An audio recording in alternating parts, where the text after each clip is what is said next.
نظر خارجی اگر نگاه کنیم، همین که پرزیدنت جمهوری تاجیکستان همچو راهبری دولتی مستقل ملی رفته در سازمان ملل متحد در صف ملت‌های جهان اظهار نظر میکنه، سخنرانی میکنه، رأی خود رو دولت ما بیان میکنه. این هم یک تنتنه استقلال است.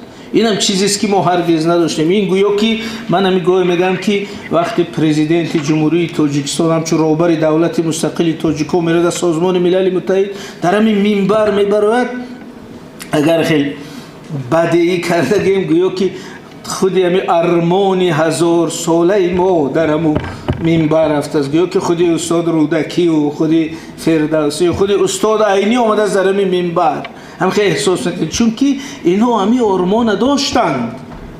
شما بینید یک شعر قصیده بزرگ رودکی است در وصف بخارا که گفت امروز به هر وصف یا به هر حال بغداد بخاراست، کجا میری خراسان است پیروزی اونجاست. و آرمانش این بود که بخارا را که تو وقت تابع بغداد بود، گفت که امروز بغداد من دیگر همین بخارا است، دولت من، محور من، قطب ما، تکیهگاه ما همین بخارا است. گفت بخارا برای ما عزیبت بغداد است. یعنی به این نوع استاد رودکی یک نوع اعلامیه استقلالیت شده داده بود.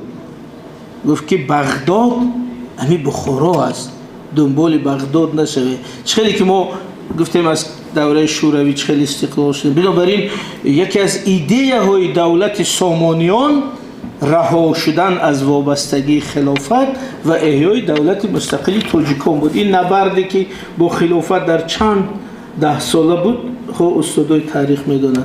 بنابراین همون امروز به هر حال بغداد همی دوشنبه است هم خیلی شد.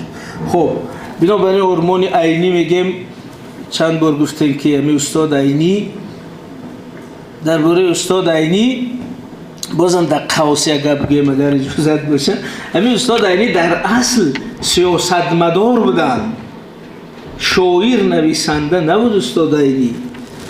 استاد عینی از ناگزیری وضعیت تاریخی نویسنده شد. چرا؟ چون که استاد عینی یکی از سیاستمدارای مهمی تاجیک بودن. یک کتاب 2 جلده هست نامش پوبلیتسیستیکای عینی.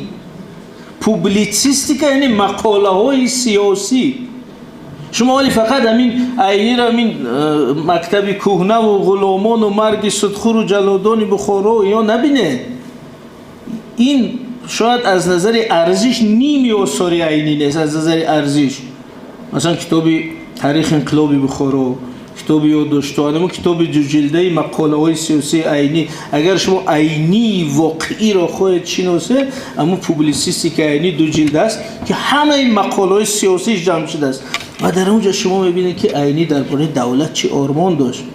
وقتی که امارت بخارا سقوط کرد، انقلاب شد، خیال استاد عینی گمانشون و نقششون این بود که صاحب دولت مستقل میشیم و زود نوشتن کانسپت سیاست داخلیش و خارجیش نوشته است. و استاد عینی در اون مقاله میگه که دولتمون چه باشه، ارمیمون چه میشه، سیاست خارجیمون چی میشه، با روسیه چی مناسبت میکنیم، با بریتانیا، با جهان اسلام، همش مینویسن. یعنی که آرمانش همی بود که دولت مستقل میشد. بعدا اومدن گفتن که بابای عینی این دولت مستقل نمیشه، شما یک ولایت میشه در این کشور، با این کشور تابع وای شما استقلال دولت ملی خیلی گپا نمیشد.